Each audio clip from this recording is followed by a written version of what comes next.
let's rate all of my digital cameras.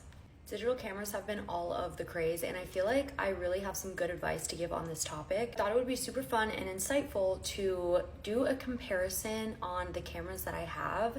Just kind of go over the camera quality, how easy they are to use, how much they cost, and how much I think they are truly worth, and how much I think you should be spending on them. And then just in general, pros and cons. So the cameras we're going to be comparing today are the Canon PowerShot. This is the ELPH 360HS.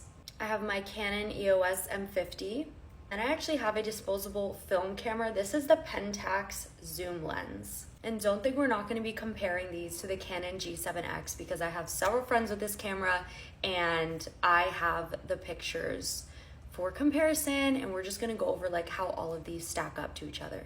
So let's dive into the Canon PowerShot. What I like about this camera is that it is very small. So it fits in literally the tiniest bag. It's super simple. There's like a few settings, like it's not complicated to use.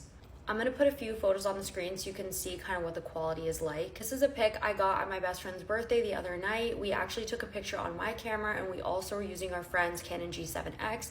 And my best friend actually loved the way my camera, my PowerShot, took her photos even better than the Canon G7X. What I'll say is that overall the PowerShot just kind of gives like a natural, slightly grainy, kind of vintagey look. Not too overly vintage. It does require pretty minimal editing.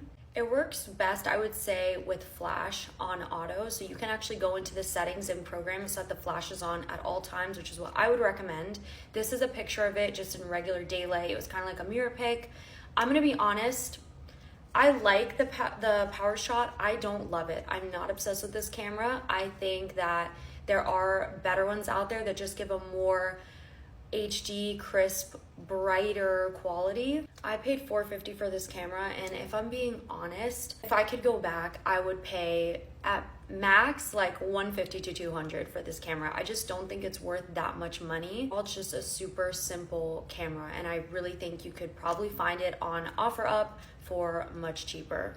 Okay, let's get into the Pentax zoom lens. So this one is super fun because it's super vintage. You literally have to like insert film and then go get your film developed, which I think is just like a fun element. It's a fun switch up. I will say buying the film and getting it developed is going to be the most expensive process of owning this camera.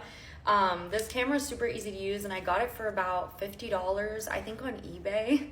I got it shipped, and I love this camera. I'm gonna put some pictures right now up on the screen so you guys can see how it looks indoors, outdoors, with flash. I think it performs so well, and it gives you that perfect vintage film feel without having to do any edits whatsoever. I feel like with how cheap you can get this, it's like, why not just have it? It's such a fun added element. It's like having a Polaroid camera on the girls' trip.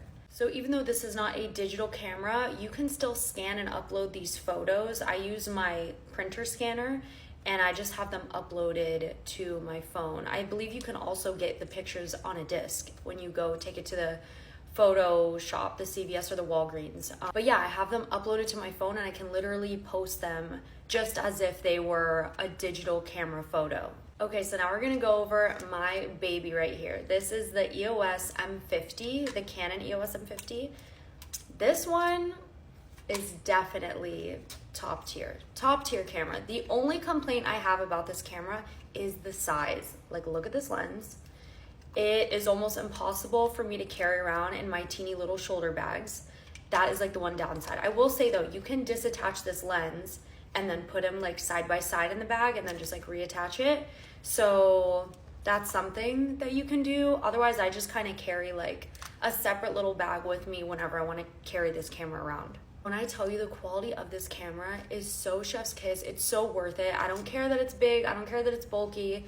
I personally think this camera is better than the Canon G7X. Like, it has a flash that you can keep on all the time. It has a frame that you can twist around so you can see yourself. It takes amazing video and photos, super high def photos. I ended up buying it years ago when I was doing like little nursing, like YouTube videos and stuff, and I would also just use it for all of my pictures. So I'm gonna show you guys how it takes photos for digital camera purposes. I'm gonna put on the screen some raw, unedited, natural lighting photos and flash photos. This camera literally just performs so well in any setting, and it does have a ton of settings that you can totally like mess around with and just kind of like get the perfect shot. I always just keep it on auto. Like, I'm very simple. I don't like to mess with the settings, and even with that, everything comes out perfect. So here's why I personally like this camera better than the Canon G7X.